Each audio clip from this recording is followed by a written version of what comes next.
Good morning everyone, welcome to my foundation classes. तो अभी चल रहा है आपका द करंट अफेयर शो और आज है 18 अप्रैल 2019।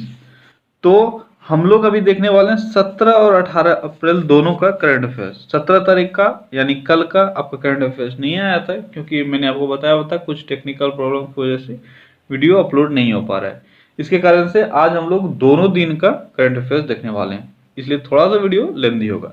तो चलिए देखते हैं आज का क्या क्या क्वेश्चंस है। तो आज का आपका पहला क्वेश्चन है कि केंद्रीय मंत्रिमंडल ने हाल ही में किस लॉन्च व्हीकल के चौथे चरण को जारी रखने के लिए मंजूरी प्रदान की है। किस लॉन्च व्हीकल के चौथे चरण को जारी रखने का मंजूरी प्रदान किया गया केंद्रीय मंत्रिमंडल के द्वारा। तो ये है GSLV। GSLV इसका फुल फॉर्म क्या होता है? इसका फुल फॉर्म होता है जियो सिंक्रोनस सैटेलाइट लॉन्च व्हीकल। जियो सिंक्रोनस सैटेलाइट लॉन्च व्हीकल, ये होता है GSLV।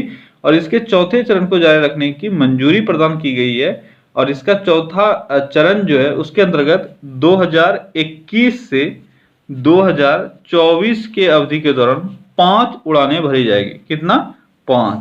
ठीक है। अगला क्वेश्चन है कि वह देश जिसने हाल ही में विश्व की पहली सशस्त्र उभयचर यानी पानी एवं जमीन पर चलने वाली ड्रोन नौका का सफल परीक्षण किया है वह कौन सा है? बहुत इंपॉर्टेंट क्वेश्चन है। वह कौन सा देश है जिसने वर्ल्ड का पहला एम्फीबियस ड्रोन का सफल परीक्षण किया है? तो वह है चीन। ठीक है। और इसका नाम है मैरीन लिजार्ड। क्या नाम है इसका? Marine lizard. मैरीन लिजार्ड, अब नाम याद रखना, मैरीन लिजार्ड। ये चीन का पहला एम्फीबियस ड्रोन है। और एम्फीबियस ड्रोन होने के साथ साथ ये जमीन पे भी चल सकती है, पानी में भी चल सकती है और हवा में भी चल सकती है। ठीक है। और इसका विकास किया गया है चीन के एक कंपनी के द्वारा जिसका नाम है Wuchang ship building industry. Wuchang ship building industry. Wuchang ship building industry, इसके द्वारा इसको विकसित किया गया है। तो बहुत इंपॉर्टेंट क्वेश्चन है, आप इसको याद रखना। अगला क्वेश्चन है चुनाव प्रचार के दौरान गलत बयानी के कारण चुनाव आयोग ने किस महिला केंद्रीय मंत्री के चुनाव प्रचार पर 48 घंटे के लिए रोक लगा दी है? ये 17 तारीख को लगाया गया था। तो ये है मेनका गांधी। तो आपको पता होना चाहिए इस बार टोटल 3 लोगों पर रोक लगाया गया था। एक योगी आदित्यनाथ, दूसरा जो मायावती हैं उनको, और तीसरा मेनका गांधी। इन सब पर 48 घंटे के लिए रोक लगाया गया था।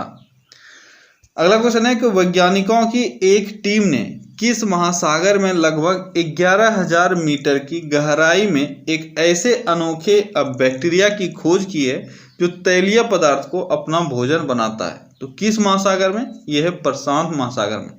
प्रशांत महासागर में वैज्ञानिकों ने एक ऐसे बैक्टीरिया की खोज की है, लगभग 11,000 मीटर की गहराई पर है, जो तैलीय पदार्थ को अपना भोजन बनाता है। जो भी ऑयली चीज होते हैं उन सब चीजों को अपना भोजन बनाता है। अगला क्वेश्चन है हाल ही में किस सरकारी विभाग द्वारा प्रत्येक राज्य में स्थानीय स्तर पर 3 महीने के भीतर जैव विविधता संबंध में समितियां गठित करने के बारे में पर्यावरण और वन मंत्रालय को रिपोर्ट दाखिल करने का निर्देश दिया है? तो किसने ऐसा निर्देश दिया है? ये दिया है राष्ट्रीय हरित अधिकरण ने। राष्ट्रीय हरित अधिकरण यानी NGT। ठीक है।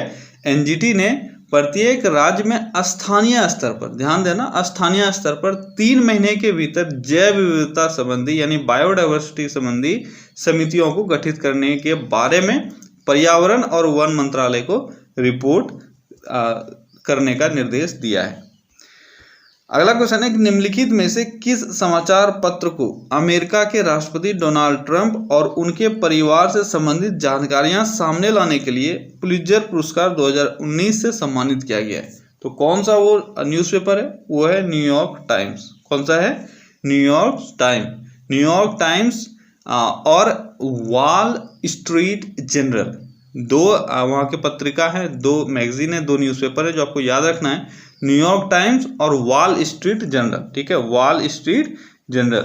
इस दोनों को अमेरिका के राष्ट्रपति डोनाल्ड ट्रंप और उनके परिवार से संबंधित जानकारियां सामने लाने के लिए पुलित्जर पुरस्कार से सम्मानित किया गया है। न्यूयॉर्क टाइम्स को ट्रंप परिवार के वित्तीय संबंधी मामलों में खुलासे के लिए पुरस्कार मिला है। ठीक है, न्यूयॉर्क टाइम्स को। और दूसरा कौन सा था? दूसरा है वॉल स्ट्रीट जर्नल। अगला क्वेश्चन है, निम्नलिखित में से किसे हाल ही में केनरा बैंक का एमडी एवं सीईओ नियुक्त किया गया? केनरा बैंक का एमडी और सीईओ किसको नियुक्त किया गया है? ये किया गया है R A Shankar Narayan. R A Shankar Narayan. R A Shankar Narayan कौन है ये आर ए शंकर नारायण? यह है केनरा बैंक के एमडी और सीईओ जो अभी हाल ही में नियुक्त हुए हैं। ठीक है। अगला क्वेश्चन है कि अबू धाबी अंतर्राष्ट्रीय पुस्तक मेले में कौन सा देश गेस्ट ऑफ ऑनर बनाया गया है? तो आपके लिए आसान क्वेश्चन है, पहले भी मैंने लाया हुआ ये। कौन सा देश गेस्ट ऑफ ऑनर है? यह है भारत। और ये क्वेश्चन आज मैंने इसलिए लिया क्योंकि आपके लिए इंपॉर्टेंट है। कौन सा अंतर्राष्ट्रीय पुस्तक मेला हो रहा है इस बार? कैवें? तो ये हो रहा है 29वें। कौन सा हो रहा है? 29वें। भारत 29वें अबू धाबी अंतर्राष्ट्रीय पुस्तक मेले में गेस्ट ऑफ ऑनर देश होगा। इस पुस्तक मेला का आयोजन 24 से 30 अप्रैल के दौरान किया जाना है। अगला क्वेश्चन है, किस विश्वविद्यालय के प्रोफेसरों की एक टीम ने एंटीबायोटिक प्रतिरोध से निपटने के लिए एंटीबायोग्रामोस्कोप नामक एक उपकरण विकसित किया है? तो एंटीबायोग्रामोस्कोप का विकास किसके द्वारा किया गया है? ये किया गया है अन्ना विश्वविद्यालय के शोधकर्ताओं के द्वारा। ठीक है। हाल ही में चेन्नई में स्थित है ये। ठीक है। चेन्नई में स्थित अन्ना विश्वविद्यालय के प्रोफेसरों की एक टीम ने एंटीबायोटिक प्रतिरोध से निपटने के लिए एंटीबायोग्रामोस्कोप नामक एक उपकरण का विकास किया है। अगला क्वेश्चन है कि भारत ने विदेश मंत्रालय में किस नए विभाग की स्थापना की है? विदेश मंत्रालय में एक न्यू विभाग की स्थापना की गई है। वह कौन सा विभाग है? वो विभाग है इंडो पैसिफिक विभाग। कौन सा विभाग है? इंडो पैसिफिक विभाग, यानी एशियाई प्रशांत। ठीक है।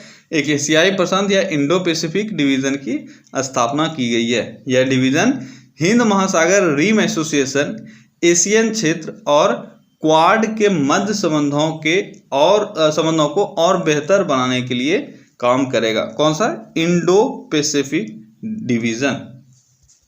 अगला क्वेश्चन है, सुप्रीम कोर्ट ने काजीरंगा नेशनल पार्क और डैश में कार्बी आंगलोंग हिल्स में उत्पन्न होने वाली नदियों के जलग्रहण क्षेत्र के साथ सभी खनन गतिविधियों पर प्रतिबंध लगा दिया है।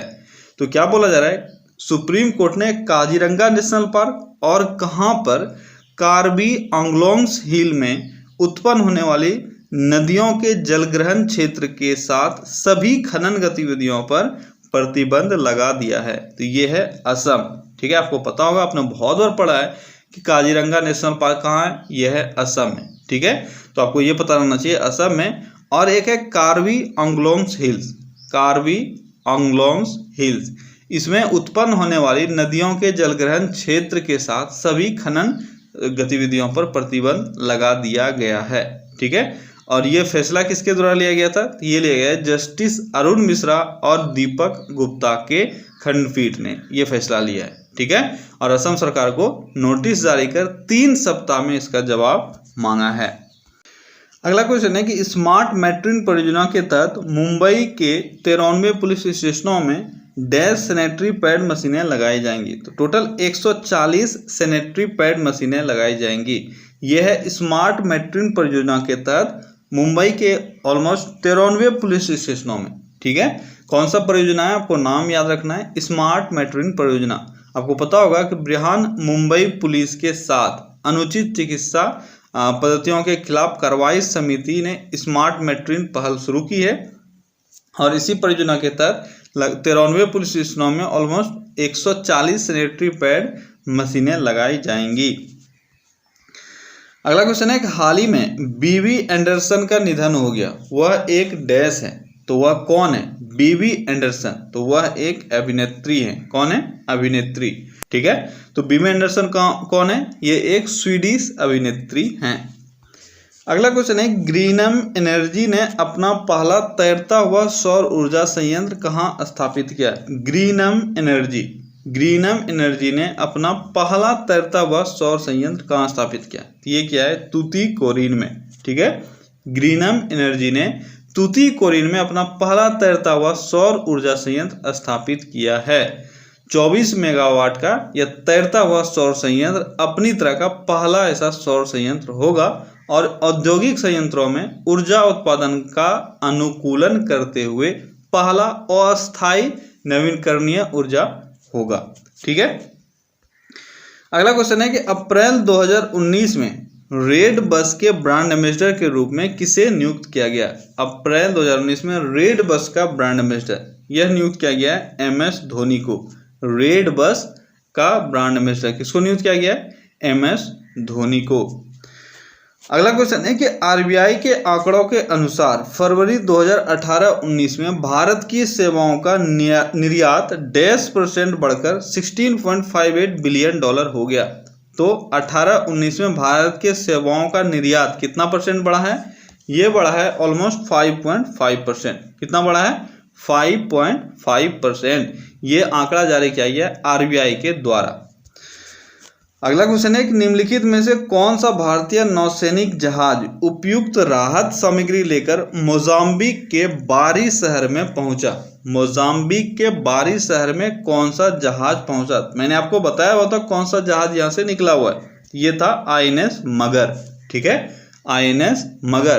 अब आप कमेंट में ये बताओ, देखो मैंने बहुत बार आपको बताया हुआ है कि क्यों मोजाम्बिक में अभी हम लोगों के द्वारा जो राहत सामग्री भेजा गया है, क्यों कुछ वहां पे हुआ होगा जिसके कारण से राहत सामग्री भेजा गया है। अब आप कमेंट में ये बताओ कि कौन सा चक्रवात वहां आया था। मैंने आपको बता दिया कि चक्रवात आया था वहां पे।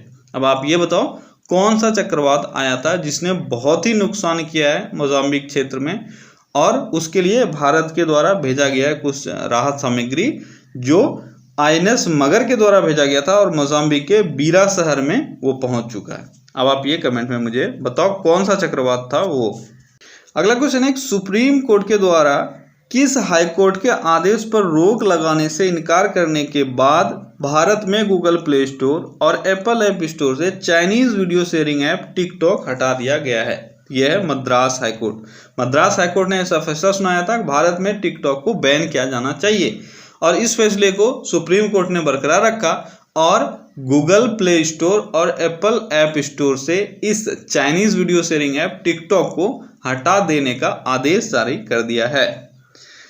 अगला क्वेश्चन है किस दिग्गज गायिका ने फरवरी में पुलवामा आतंकी हमले में शहीद हुए CRPF जवानों के परिजनों को 1 करोड़ रुपए देने की घोषणा की है?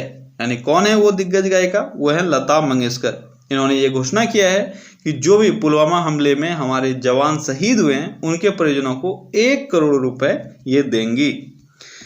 अगला क्वेश्चन है कि विश्व के सबसे बड़े आर्टिफिशियल इंटेलिजेंस शिखर सम्मेलन का आयोजन निम्न में से किस देश में किया जाएगा? आपको ये आंसर इसका पता होगा। ये किया जाएगा संयुक्त अरब अमीरात में। संयुक्त अरब अमीरात के दुबई वर्ल्ड ट्रेड सेंटर में। ये भी आपको याद रखना है, दुबई वर्ल्ड ट्रेड सेंटर। ठीक है, दुबई वर्ल्ड ट्रेड सेंटर में 30 अप्रैल से 1 मई के दौरान विश्व के सबसे बड़े आर्टिफिशियल इंटेलिजेंस शिखर सम्मेलन का आयोजन किया जाना है। अगला क्वेश्चन है कि दक्षिणी सूडान के संयुक्त राष्ट्र मिशन में सेवा दे रहे कुल कितने भारतीय शांति रक्षकों को उनके बलिदान एवं समर्पण के लिए पदक देकर सम्मानित किया गया है? तो कितने? वो है टोटल 150। दक्षिण सूडान में संयुक्त राष्ट्र मिशन, देखो इसको हम लोग शॉर्ट में क्या बोलते हैं? इसको बोलते हैं UNMISS, United Nations mission in south Sudan. ठीक है, United Nations mission in south Sudan. इसमें सेवा दे रहे कुल कितने भारतीय शांति रक्षक हैं? 150।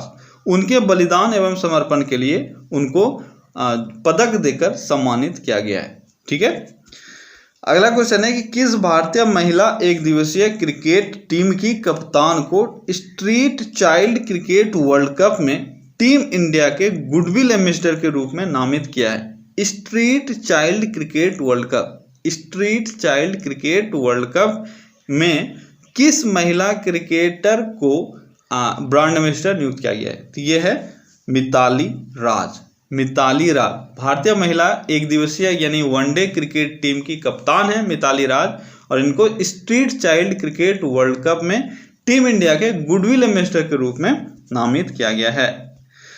अगला क्वेश्चन है, गूगल ने हाल ही में अफ्रीका के किस देश में पहली बार आर्टिफिशियल इंटेलिजेंस केंद्र आरंभ किया है? ये क्या गया है गूगल के द्वारा, और किस शहर में, किस अफ्रीका के किस देश में, ठीक है, किस देश में? घाना में। किस देश में? घाना में। गूगल ने परियोजना की घोषणा करने के बाद 1 वर्ष बाद ही घाना की राजधानी कहाँ है? घाना की राजधानी है अकरा। कहाँ है? अकरा। तो घाना की राजधानी अकरा में अपना पहला जो अफ्रीकी कृत्रिम बुद्धिमत्ता है यानी आर्टिफिशियल इंटेलिजेंस केंद्र है उसको खोलने का विचार किया है, और अनुसंधान प्रयोगशाला अगली पीढ़ी की प्रौद्योगिकी के लिए समर्पित परियोजनाओं पर कार्य करेगी। ठीक है। अगला क्वेश्चन है कि भारतीय मूल के अमेरिकी छात्र का क्या नाम है जिसकी अगुवाई वाली टीम द्वारा तैयार क्यूबसैट को नासा द्वारा अंतरिक्ष में भेजा जाएगा? तो किसके द्वारा ये क्यूबसैट तैयार किया गया? ये किया गया है केशव राघवन के अगुवाई वाली टीम ने। ठीक है, बहुत ही इंपॉर्टेंट क्वेश्चन है, आप याद रखना। केशव राघवन ये मात्र 21 साल का एक छात्र है। इसकी अगुवाई में Yale undergraduate aerospace association, इसको शॉर्ट में हम लोग बोलते हैं YUAA। ठीक है, Yale undergraduate aerospace association, इसका फुल फॉर्म आप नोट डाउन कर लो, Yale undergraduate aerospace association. तो इसके अनुसंधानकर्ताओं की टीम ने देश भर की उन 16 टीमों में शामिल किया गया है। इनके अनुसंधानकर्ताओं की टीम को देश भर की उन 16 टीमों में शामिल किया गया है जिनके क्यूबसैट को 2020, 2021 और 2022 में अंतरिक्ष में भेजे जाने हैं। कौन कौन सा साल है? 2020, 2021 और 2022। इन 3 सालों में टोटल 16 क्यूबसैट भेजा जाना है अंतरिक्ष में। इसमें से एक ये भी होगा जो बनाया गया है केशव राघवन के द्वारा, और इसका नाम क्या है? इसका नाम है ब्लास्ट। क्या नाम है? ब्लास्ट। इस ब्लास्ट का फुल फॉर्म भी आपके लिए बेहद इंपॉर्टेंट है। ब्लास्ट का फुल फॉर्म क्या है? इसका फुल फॉर्म है बोचेट लो अर्थ। ठीक है, बोचेट लो अर्थ अल्फा बीटा, ये ए से अल्फा बीटा। ठीक है, अल्फा बीटा स्पेस टेलीस्कोप। ठीक है, बोचेट लो अर्थ अल्फा बीटा स्पेस टेलीस्कोप, यह है ब्लास्ट, जो एक आपका क्यूबसैट है जो बनाया गया केशव राघवन के नेतृत्व में। ये बहुत ही छोटा है। इसका डायमेंशन क्या है? इसका डायमेंशन है 10 × 10 सेंटीमीटर। ठीक है, सेंटीमीटर में है, तो बहुत ही छोटा है इसका डायमेंशन है। ठीक है, और इसका काम क्या होगा? इसका काम होगा गैलेक्टिक कॉस्मिक रेडिएशन को जो रात में निकलता है उसको मैप करना। ठीक है, गैलेक्टिक कॉस्मिक रेडिएशन जो रात के आसमान में आपको निकलता हुआ दिखाई तो नहीं देता है, लेकिन ये उसको मैप करेगा। ठीक है, ये इसका काम होगा। तो बहुत इंपॉर्टेंट है, आप याद रखना। अगला क्वेश्चन है कि प्रसिद्ध कंपनी सोनी द्वारा जापान में हाल ही में किस नाम से टैक्सी सेवा आरंभ की गई है? तो सोनी के द्वारा जापान में टैक्सी सेवा आरंभ की गई है। इसका नाम क्या है? इसका नाम है एस राइड। क्या नाम है इसका? S ride. यहाँ एस का फुल फॉर्म क्या होता है? एस का अर्थ है simple, smart and speed. Simple, smart and speed, इसको कहा गया है एस राइड। ठीक है। अगला क्वेश्चन है कि निम्नलिखित में से किस देश के वैज्ञानिकों ने हाल ही में कृत्रिम 3D हृदय बनाने में सफलता प्राप्त की है? कृत्रिम 3D हृदय, तो यह कौन से देश में ऐसी सफलता मिली है? यह है इजराइल। ठीक है, इजराइल की तेल अवीव यूनिवर्सिटी में वैज्ञानिकों ने 3D प्रिंटर से एक दिल बनाया है। यह हृदय मानव ऊतक और धमनियों की मदद से ही बनाया गया है। ठीक है, तो बहुत इंपॉर्टेंट है। कौन सा देश है वो है इजराइल। ओके फ्रेंड्स, तो आज के सेशन में बस इतना ही हम लोग रखेंगे। एक्स्ट्रा क्वेश्चंस नहीं ले रहे हैं आज हम लोग। ठीक है, क्योंकि आज आपका नंबर ऑफ क्वेश्चंस बहुत ज्यादा हो गया। चलिए अब देखते हैं, जो कल मैंने आपको क्वेश्चन पूछा था उसका सही आंसर है हांगकांग।